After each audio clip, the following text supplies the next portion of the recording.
Anda pada mama itu nak kaju pite, mama itu nak dari. Oleh Musa sebagai lambang kesejukan dan kedamaian.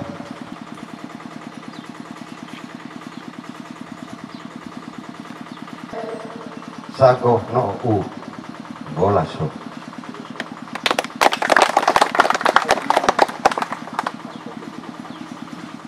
Proses bangunan kontes wilayah Kecamatan Tuhan kita Yesus Kristus senantiasa beserta kita.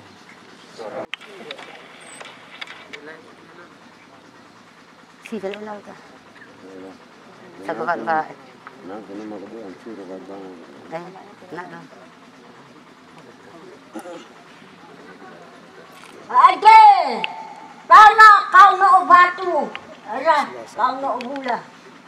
Sare tamayulu, dan ade tanah kau nak batu, ada kau nak gula. Menau tanah kali batu, sare tamayulu, loi mite nuarago, bako ketuture ya bolo babo, cai ulu rita role, ule malu. Pu ade pu kita le tongong. Mori ada, mori kita kan. Pu ada mengucilai kawin atau bibican, kau atama bulan malaban. Ina reka seko talak begitu, ama reka seko talak begitu. Miulau ne etana, lau ne ebatu, no kami ayo doh keketu. Lala, itu air poi, oje rak wele.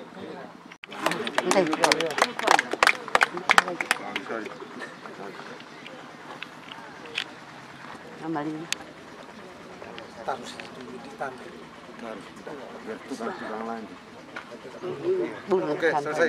Bulu no kami putan boleh cero, no kami mau rindu. Tio lebario nang ule nang nangan. Kalau putan tio lebario nang semuk miluan kok dia salah kami pun maka salah kami mau. Berikut yang saya hormati rekan-rekan Forkopimda, Pak Kejari yang diwakili oleh Pak Vincent, kemudian Pak Danlana diwakili oleh Pak Edi, dan Pak Kapolres diwakili oleh Pak Kapolres, Pak Dandim masih sibuk di TMMD, jadi diwakili oleh Don Ramil Kota, wilayahnya sampai di Palu E. Yang saya kasihi Ibu Ketua Tim Penggerak PKK Kabupaten Sika bersama stafnya, pimpinan perangkat daerah, hadir Pak Kasat Pol PP Damkar, ini mantan camat Palu E ya. Masih ingat ya? Masih oke juga ini. Yang mengurus pembangunan ini sejak perencanaan nanti sampai pelaksanaan ini pasti Pak Wayan ya. Kita berikan aplaus dulu untuk PPDN. Yang saya kasih Pastor Paroki dari UA dan LI ya, Pastor Paroki yang hadir untuk memberikan dukungan. Hadir pula Kepala Puskesmas ya, dua-dua, Tuang Geo dan Tua ya, baik yang saya banggakan. Wah, Kapus, para kepala desa ya, ini dari belakang, Pak Budiwu, kepala desa mana lagi? Tuang Geo, ini diundang semua ya. Oke, para kepala desa, BPD, segenap perangkat, Bapak Ibu, tokoh masyarakat juga 760 KBP ya, ini untuk melayani 7 desa. Nanti desa Lidi itu dibangun bersamaan dengan Pulau Subur ya. Jadi Semparong itu nanti dibangun bersama dengan Desa Didi, jadi tersendiri. Ya, tersendiri. Ya, karena mungkin akses jalan dan dihitung dari aspek ekonomis, yang mendingan mereka tersendiri dengan kapasitas yang lebih kecil. Seperti di Kojedui, ya, seperti itu ya Pak Wayan. Yang kecil untuk memenuhi kebutuhan di Desa Didi. Sehingga yang dari Desa Didi bersabar. Ya, kami juga akan berjuang terus supaya sama-sama 8 desa ini bisa menikmati listrik.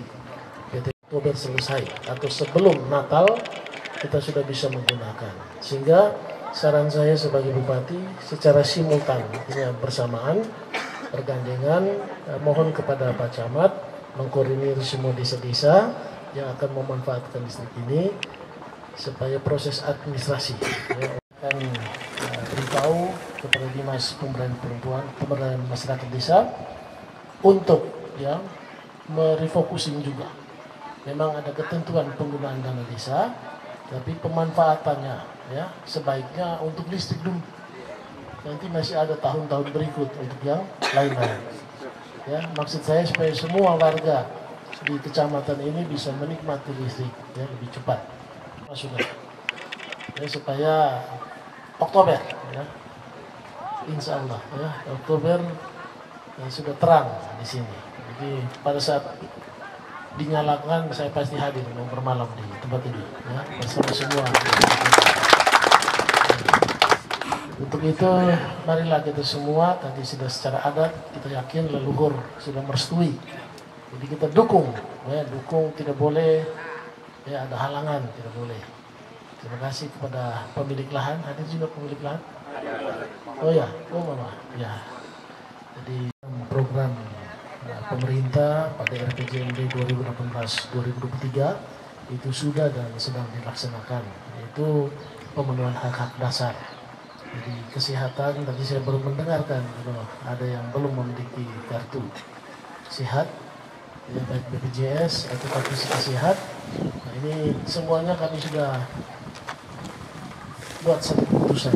Ya, Bupati sudah menyampaikan di mana-mana, nanti para kapus menyelesaikan. Bagi yang tidak punya BPJS, kemudian yang sudah punya BPJS mandiri kelas 3 tunggak, nah itu bisa kita layani melalui kartu sehat. Apabila kartu sehat belum diterbitkan, ya masyarakat bisa hanya membawa kartu keluarga. Nah, jadi kartu keluarga pun dilayani. UMK-nya 5 juta rupiah. Jadi upah gajian itu minimumnya 5 juta. Tapi mereka kerja di pabrik mobil, pabrik sepeda motor, termasuk Komatsu itu yang besar itu juga. Kemarin saya ketemu dengan bos Komatsunya di Cikarang. Nah, jadi itu kawasan industri yang menyiapkan pendidikan. Jadi mereka belajar di tempat itu dulu, lulus langsung diterima di industri, baik di Cikarang maupun di Jepang dan Korea. Itu ada link kerjasama. Nah ini pendidikan vokasi. Nah, nanti ada juga di tempat-tempat yang misalnya penangkapan ikan. Jadi anak kita tamat SMA tidak langsung kuliah, mereka belajar untuk kerja. Jadi belajar selesai langsung kerja. Nah, itu namanya teknopark. Ya, ini sudah kita bangun kerjasama. Jadi jangan berpikir tamat SMA langsung kuliah. Kalau orang di luar negeri dia utamakan dapat kerja dulu, kemudian kuliah. Kita di sini kuliah dulu, kemudian bingung cari kerja. Ya, bingung cari kerja. Nanti lama-lama ya bisa bikin pusing di desa. Ya jadi provokator atau jadi pengkritik yang pokoknya ada saja. Kepala desa sama semua, sama semua. Ini bahaya, harus diberdayakan ya. Saya saran begitu. Mendingan kerja dulu baru kuliah. Ya, kami juga bekerja sama dengan ITB ya, Bali itu untuk kegiatan seperti ini, pendidikan vokasi. Jadi kita anak-anak kita dipersiapkan kemudian kerja ke luar negeri. Ya, nanti pada saat mereka kerja mereka kuliah online. Jadi 2, 3, 4 tahun di luar negeri, pulang bawa uang dan sarjana. Nah, ini juga ada. Ini sudah berjalan sudah 1 tahun. Jadi mereka dipersiapkan di Bali, belajar bahasa Jepang, bahasa Inggris, ya dengan cara kerjanya di industri yang akan mereka magang. Di tempat magang mereka terima gaji, kemudian mereka juga dapat kuliah. 4 tahun pulang, 3,5 tahun sampai 4 tahun itu pulang sudah sarjana. Kalau mereka tidak boros di sana, ya mungkin bisa 2 bulan 200, 150 juta itu bisa. Ya, karena upah di sana sangat layak. Nah, ini informasi mengenai pendidikan. Yang mau kedokteran pun bisa. Ya, kita masih cukup anggaran atas dukungan DPD Kementerian. Selain itu, pemerintah lewat untuk mendapatkan beasiswa yang bukan bersumber dari APBD Kementerian.